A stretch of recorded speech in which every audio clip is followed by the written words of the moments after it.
यह आदमी एक सुनसान द्वीप के किनारे पूरी तरह बेहोश पड़ा था। जब उसकी आंख खुली तो उसने खुद को एक सुनसान द्वीप पर पाया। उसकी नजर जहां तक गई वहां सिर्फ और सिर्फ समुद्र ही नजर आ रहा था। लेकिन जैसे ही उसने आसपास देखा उसके रोंगटे खड़े हो गए, क्योंकि उसके साथ ही किनारे पर बेजान पड़े थे। वह भागता हुआ जैसे ही उनके पास पहुंचा वहां वे पहले ही मर चुके थे। अब उसे एहसास हुआ कि वह अकेला ही इस द्वीप पर जिंदा बच पाया, लेकिन उसे यह नहीं पता था कि अब उसकी जिंदगी की सबसे दर्दनाक जंग शुरू होने वाली थी। दरअसल इस आदमी का नाम रॉबिन्सन होता है। कुछ दिन पहले रॉबिन एक समुद्री सफर पर निकला था। वह अपने सब दोस्तों के साथ समुद्री जहाज पर आगे बढ़ ही रहे थे। तभी अचानक एक बहुत बड़े तूफान ने उन्हें चारों तरफ से घेर लिया। उस तूफान की लहरें इतनी खतरनाक थीं कि पूरा का पूरा जहाज उस विशाल समुद्र के बीचों बीच डूब गया। इसके बाद सीन प्रेजेंट में आया, जहां उसने कई गड्ढे खोदे और अपने सब साथियों को दफना दिया। उस सुनसान द्वीप पर रात गुजारने के लिए वह एक ऊंचे दरख्त पर सोता रहा। सुबह होते ही उसकी नजर समुद्र में फंसे उसके अपने जहाज पर पड़ी। वह बिना सोचे पानी में तैरता हुआ उसकी तरफ बढ़ने लगा। काफी मेहनत के बाद आखिरकार वह अपने जहाज तक पहुंचा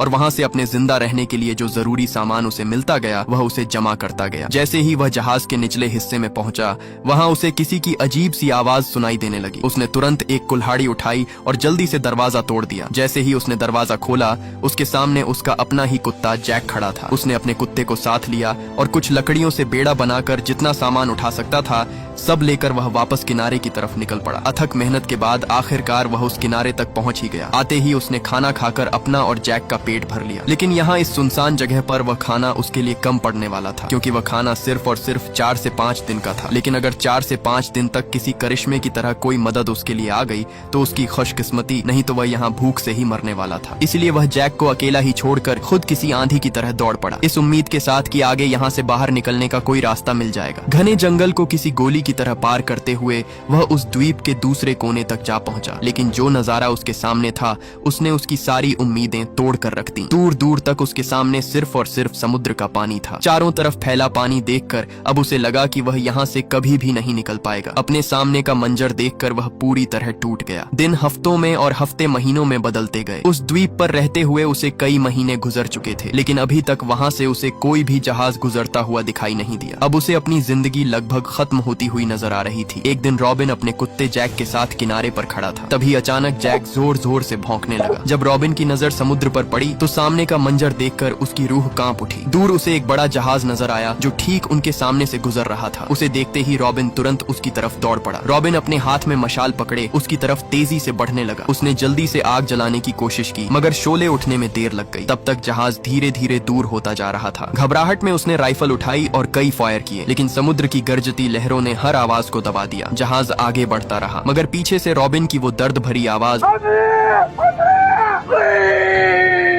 उस जहाज के करीब भी न जा सकी। वो जहाज भी रॉबिन की आखिरी उम्मीद था और अब वह भी उससे दूर जा रहा था। घबराहट में वह सीधा समुद्र में कूद पड़ा। रॉबिन पूरी ताकत से जहाज की तरफ बढ़ने लगा, लेकिन तेज लहरों के सामने उसकी एक न चली और वह उन लहरों के बीच वहीं का वहीं तैरता रहा। वो जहाज इतना दूर हो गया कि सिर्फ एक छोटा सा नुक्ता नजर आने लगा और फिर हमेशा के लिए गायब हो गया। थका हुआ रॉबिन वापस किनारे पर आ गिरा। उसकी उदासी देखकर उसका सबसे करीबी साथी जैक भी जोर जोर से वहाँ भौंकने लगा, जैसे वह भी अपनी जिंदगी की आखिरी उम्मीद हार चुका हो। रात भर वह आसमान की तरफ देखता रहा, मगर अब उसे बचने की कोई भी उम्मीद नजर नहीं आ रही थी। अब ज्यादा देर वह खुले आसमान में रह तो सकता नहीं था, इसलिए उसने उसी दिन कुछ लकड़ियां जमा करके धीरे धीरे अपने लिए एक छोटा सा ठिकाना तैयार करने लगा। काफी मेहनत के बाद आखिरकार उसने अपनी रात गुजारने के लिए एक आर्जी घर बना ही लिया। धीरे धीरे उसकी जिंदगी एक रूटीन में ढल गई। सुबह खाने की तलाश, दिन में घर और आसपास का काम, और शाम को समुद्र के किनारे जैक के साथ बैठकर दूर किसी मदद के आने का इंतजार करता। देखते ही देखते उसे वहाँ पूरे 6 साल गुजर गए। जैक भी हर पल उसकी जिंदगी का सबसे करीबी साथी बना रहता। जैक एक जानवर जरूर था, लेकिन कभी कभी एक छोटा सा साथी भी अकेले इंसान के लिए किसी करिश्मे से कम नहीं होता। रात जब वह सोता उसे अपनी पत्नी की खूब याद सताती। वह अंदर ही अंदर सोचता कि काश उस दिन वह अपनी पत्नी की बात मान लेता तो आज इस हाल में न होता। एक दिन जब वो दोनों समुद्र किनारे टहल रहे थे, अचानक रोबिन की नजर रेत पर बने एक अजीब से पैर के निशान पर पड़ी। उस पैर के निशान को देखते ही उसे लगा कि शायद यह उसी के पैर का निशान होगा। जब उसने उसने उसे ध्यान से देखा तब उसके होश उड़ गए। जिस पैर के निशान को वो देख रहा था वो किसी अनजान इंसान के कदम का निशान था। रॉबिन ने तुरंत राइफल मजबूती से पकड़ी और आसपास नजर घुमाते हुए आगे बढ़ने लगा। वहीं उसका साथी जैक भी बेचैन नजर आने लगा, जैसे उसे किसी अनजाने खतरे का एहसास हो गया हो। कुछ दूर जाने के बाद उन्हें वहां लकड़ी से बनी कई कश्तियां खड़ी दिखाई दी। साफ था जैसे कोई उन्हें कुछ देर पहले ही यहाँ छोड़कर गया हो। अब सवाल ये था, इस सुनसान द्वीप पर आखिर और कौन मौजूद था? उसके दिल में डर और भी बढ़ने लगा, लेकिन फिर भी रोबिन धीरे धीरे आवाजों की तरफ बढ़ता गया। अपने हाथ में अपनी राइफल थामे उसने एक बड़े दरख्त के पीछे छुपकर जब दूर अपने सामने देखा तो उसकी रूह कांप उठी। सामने लोगों का एक बड़ा झुंड किसी खौफनाक रस्म में मशगूल था। वहाँ कुछ कैद लोग रस्सी से बंधे हुए नजर आ रहे थे। अपने सामने ये देखकर रोबिन समझ गया कि यहाँ कुछ बहुत बुरा होने वाला है। उसने तुरंत अपनी राइफल रीलोड कर ली। जैसे जैसे वो अपने सामने का डरावना दृश्य देखता गया उसका दिल जोर जोर से धड़कता गया। वो जानता था कि अगर वो पकड़ा गया तो उसकी जान भी खतरे में पड़ सकती है। लेकिन फिर उसकी नजर उन कैद लोगों पर पड़ी। उनकी बेचैनी और मदद की उम्मीद ने उसके अंदर की इंसानियत को जगा दिया, क्योंकि वहाँ खड़े आदिवासी एक आदमी को काटने वाले थे। 6 साल की तन्हाई के बावजूद वो किसी बेकसूर को यूं मुसीबत में छोड़ नहीं सकता था। उसने बिना वक्त गंवाए अपनी राइफल उठाई और मौका देखते ही ट्रिगर दबा दिया। एक तेज गोली निकलकर सीधा एक आदिवासी को जा लगी। उसे गोली लगते ही वो खौफनाक रस्म एकदम अफरा तफरी में बदल गई। सब आदिवासी इधर उधर भागने लगे। हर तरफ चीखने चिल्लाने की आवाजें गूंज उठी। इसी भीड़ का फायदा उठाकर एक बंधा हुआ आदिवासी अपनी रस्सी तोड़कर भाग निकला। भागते भागते वो सीधा रोबिन के सामने आ गया। उस आदमी को अपनी ओर आता देख रोबिन घबरा गया। घबराते हुए वो उससे कहने लगा, हम दोस्त हैं, दुश्मन नहीं। मैं तुम्हें कोई भी नुकसान नहीं पहुंचाऊंगा। वो आदिवासी भी अपने हाथ में हथियार लिए उसके पास बढ़ा और एकदम नीचे आकर उसके सामने घुटनों के बल बैठ गया। उसने उसका पैर पकड़ा और सीधा अपने कंधे पर रख दिया, जैसे वो रोबिन को अपना मालिक समझ रहा हो। रोबिन हैरान था। उसे बिल्कुल समझ नहीं आ रहा था कि आखिर ये आदिवासी उसका पैर अपने कंधे पर किस लिए रख रहा है। लेकिन अगले ही पल उसने अचानक रोबिन की राइफल उठा ली। उस आदिवासी ने राइफल उठा तो ली थी, मगर वो उसे चलाना नहीं जानता था। ये देखते ही रोबिन समझ गया कि वो उसे कोई नुकसान नहीं पहुंचाएगा। उसने तुरंत कहा, मेरी गन मुझे वापस दो, मैं तुम्हें कोई नुकसान नहीं पहुंचाऊंगा। जब उस आदिवासी ने उसकी कोई बात नहीं सुनी तब उसने अपने पास रखा बचा कुचा खाना निकाला और नीचे एक पत्थर पर रख दिया। इशारों ही इशारों में रोबिन ने उसे समझाने की कोशिश की कि वो उसकी मदद करना चाहता है। ये देखकर आदिवासी घबराते हुए घूर घूर कर रोबिन की तरफ देखने लगा। जब उसे यकीन हो गया कि सामने खड़ा रोबिन उसे मारने नहीं बल्कि उसकी मदद करना चाहता है, तब वो आदिवासी डरते हुए पास रखे खाने की तरफ बढ़ने लगा। मगर उसी वक्त झाड़ियों से कुछ हमलावर आदिवासी बाहर निकल आए। रोबिन ने मौका देखते ही एक आदिवासी को वहीं पर ढेर कर डाला। लेकिन इस बार रोबिन की खुशकिस्मती थी कि मौके पर वो आदिवासी भी उसकी मदद के लिए खड़ा हो गया। उसने एक ही झटके में वहाँ मौजूद हमलावर आदिवासी को मौत की नींद सुला दिया। कुछ ही लम्हों में वहाँ खतरा टल गया। लड़ाई खत्म होने के बाद जब रोबिन ने पीछे मुड़कर देखा तो वो आदिवासी अपने हाथों मारे हुए आदिवासी के शरीर के टुकड़े खा रहा होता है। अपने सामने ये मंजर देखकर उसके रोंगटे खड़े हो गए। उसे समझ आ गया कि जिस आदिवासी की उसने जान बचाई वो कोई आम आदिवासी नहीं बल्कि एक आदमखोर कबीले से ताल्लुक रखता है। रोबिन की घूरती हुई आंखें जब उस आदिवासी ने देखी तो वहीं से वो दुम दबाकर भाग निकला। रोबिन बिना वक्त गंवाए अपने ठिकाने की तरफ दौड़ पड़ा। वो अपने ठिकाने पर आते ही अपनी हिफाजत मजबूत करने में लग गया। उसने अपनी सुरक्षा के लिए घर के चारों तरफ जाल फैलाना शुरू कर दिए। रोबिन ने चारों तरफ नुकीली लकड़ियां गाड़ दी, कई जालों और रुकावटों का इंतजाम किया। अपने सबसे खतरनाक हथियार में उसने बहुत सारी गोलियां भर दी ताकि खतरा आते ही वो अपनी जान की हिफाजत कर सके। अपनी जान की हिफाजत के लिए वो कई महीनों तक लगातार एक ही जगह पर छुपा रहा। दिन हो या रात वो हर वक्त चारों तरफ नजर रखता ताकि कहीं आदिवासियों का कोई झुंड उसका शिकार करने उस तक पहुंच न जाए। मगर अजीब बात ये थी कि महीने गुजर गए और किसी भी आदिवासी ने अपना बदला लेने के लिए उस पर हमला नहीं किया। आखिर एक दिन उसने फैसला कर लिया कि अगर खतरा उसके पास नहीं आ रहा तो वो खुद उसका पता लगाएगा। रोबिन अपने हाथ में अपनी राइफल पकड़े अपने साथी जैक के साथ जंगल की गहराइयों की तरफ निकल पड़ा। धीरे धीरे वो घने जंगल से आगे बढ़ता जा रहा था, लेकिन कुछ ही आगे आने पर अचानक उसका पैर नीचे फैलाए गए जाल पर पड़ गया। उस जाल में फंसते ही वो उल्टा लटकने लगा। अब वो वहाँ बुरी तरह फंस चुका था। उसका साथी जैक भी डर के मारे उसकी मदद किए बिना ही वहाँ से उल्टे पैर भाग निकला। रोबिन वहाँ अपनी मदद के लिए चिल्लाता रहा, तभी घने जंगल से वही आदिवासी बाहर आ निकला। उसने आते ही रोबिन को घूरना शुरू कर दिया। उसने डरते डरते रोबिन की नीचे गिरी राइफल उठा ली। उस अनोखी राइफल को देखकर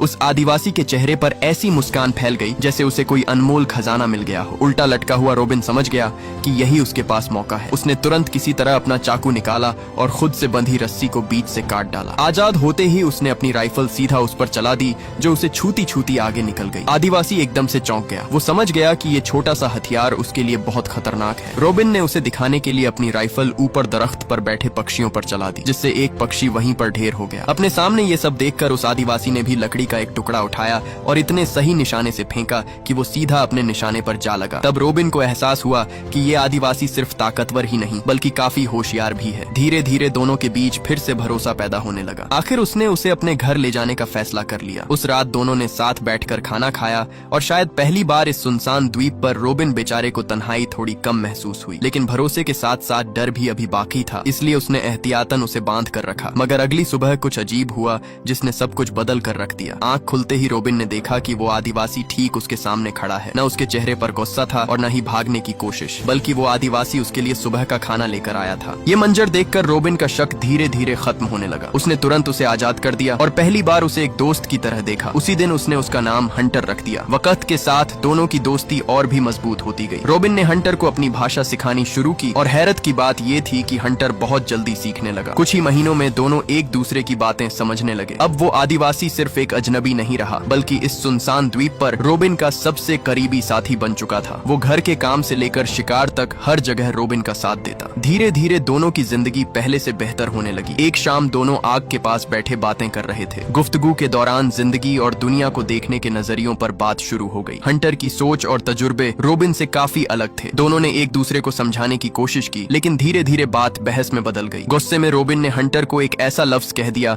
जो उसके दिल को लग गया। ये सुनते ही हंटर चुपचाप तुरंत वहाँ से चला गया। उस दिन के बाद दोनों के दरमियान पहले जैसी दोस्ती नहीं रही। एक ही द्वीप पर रहते हुए भी दोनों ने अलग अलग रास्ते चुन लिए। जब कभी सामना होता दोनों नजरें चुरा कर गुजर जाते। मगर वक्त के साथ रोबिन को एहसास होने लगा कि उसने गुस्से की वजह से अपने सबसे करीबी दोस्त को खुद से दूर कर दिया है। अब उसके दिल में सिर्फ एक ही चीज रह गई थी और वो था पछतावा। कई दिन सोचने के बाद वो अपने साथी हंटर को दोबारा से ढूंढने निकल पड़ा। जब हंटर द्वीप किनारे अकेला मिला तो रोबिन चुपचाप उसके पास गया और अपनी गलती पर माफी मांगने लगा। उसने वादा किया कि आगे से दोनों एक दूसरे की सोच का एहतराम करेंगे और दोस्ती को हर चीज से ऊपर रखेंगे। हंटर कुछ लम्हे खामोश रहा, फिर मुस्कुराकर उसकी माफी कबूल कर ली। उस एक पल ने दोनों को पहले से भी ज्यादा करीब कर दिया। अब दोनों फिर साथ वक्त गुजारने लगे। कभी समुद्र के किनारे घूमते, कभी शिकार करते और कभी हंस हंस कर पुराने गिले शिकवे भूल जाते। मगर एक दिन हंटर ने एक ऐसा राज बताया जिसने सब कुछ बदल दिया। उसने बताया कि उसने अपने कबीले के कुछ कानून तोड़े थे, इसी वजह से उसे सजा के तौर पर यहाँ भेजा गया था। और क्योंकि रोबिन ने उसकी मदद की थी, इसलिए अब किसी भी सूरत वो लोग उससे अपना बदला लेने के लिए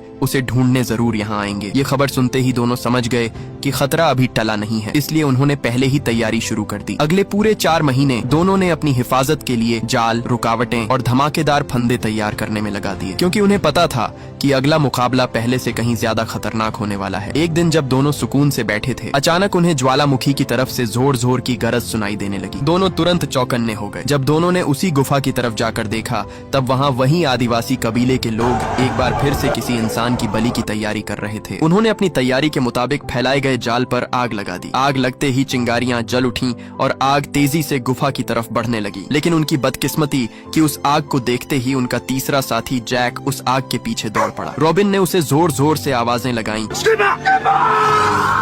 लेकिन तब तक बहुत देर हो चुकी थी। तभी अचानक जोरदार धमाका हुआ और उसका सबसे वफादार साथी जैक हमेशा के लिए उससे बिछड़ गया। अपने सामने अपने साथी को दूर जाता देखकर वो अंदर से पूरी तरह टूट गया। यह सदमा इतना गहरा था कि रोबिन का दिल पूरी तरह टूट गया। लेकिन न चाहते हुए भी उसने जैक को जमीन में दफना दिया और काफी देर तक उसकी यादों में खोया रहा। सालों से उसका साथ देने वाला उसका वफादार साथी जैक हमेशा के लिए उससे बिछड़ गया। लेकिन मुश्किलें उनके लिए अभी खत्म नहीं हुई थी। हंटर ने उसे समझाया कि अगर कबीले को उसके जिंदा होने की खबर मिल गई तो वो उनका पीछा करते हुए यहाँ तक जरूर आएंगे। तब रोबिन ने एक नया प्लान बनाया। उसने कहा कि शायद अब वक्त आ गया है कि वो एक बड़ा बेड़ा बनाकर द्वीप से बाहर निकलने की कोशिश करें। लेकिन इस बात ने हंटर को परेशान कर दिया। हंटर इसलिए परेशान हुआ क्योंकि उसे लगा रोबिन उसे दोस्त नहीं बल्कि गुलाम बनाने की सोच रहा है। पुरानी गुलामी की बातें याद आने से उसको शक हो गया। इसलिए एक बार फिर से दोनों के दरमियान एक नई गलतफहमी जाग उठी और बात इतनी बढ़ गई कि हंटर फिर से उससे दूर हो गया। अब रोबिन एक बार फिर से तन्हा रह गया। उसने अकेले ही द्वीप छोड़ने की तैयारी शुरू कर दी। दिन रात की मेहनत के बाद धीरे धीरे एक बड़ा बेड़ा तैयार होने लगा। हर लकड़ी, हर रस्सी और हर गिरह में उसकी उम्मीद जुड़ी हुई थी। फिर एक दिन जब रोबिन अपने काम में मशगूल था, अचानक हंटर उसके सामने आ खड़ा हुआ। इस बार उसके चेहरे पर न गुस्सा था और न ही शिकवा। उसने मुस्कुराते हुए कहा कि वो अपने दोस्त का साथ देने के लिए तैयार है। यह सुनकर रोबिन को महसूस हुआ कि शायद उनकी दोस्ती हर गलतफहमी से ज्यादा मजबूत थी। हंटर ने अपने हाथों से बनाई हुई एक माला उसे यादगार के तौर पर दे दी और दोनों की दोस्ती फिर से पहले जैसी हो गई। लेकिन लेकिन अगले ही दिन एक बहुत ही खतरनाक तूफान आ गया। तूफान इतना तेज था कि उन्हें वहां से हिलने का समय तक नहीं मिला। उन्होंने जैसे तैसे करके अपने सब जानवरों को तहखाने लगाया और अपनी बनाई गई कमजोर सी झोपड़ी में छुपकर पूरी रात उस भयंकर तूफान के थमने का इंतजार करते रहे। उस खतरनाक तूफान में उसका बनाया गया बेड़ा भी धीरे धीरे खुलने लगा और तभी अचानक वो बेड़ा फिसलते हुए सीधा पानी में जा गिरा। सुबह जब दोनों अपनी झोपड़ी से बाहर निकले तो पूरा द्वीप तबाह हो चुका था। हर तरफ टूटी हुई लकड़ियां और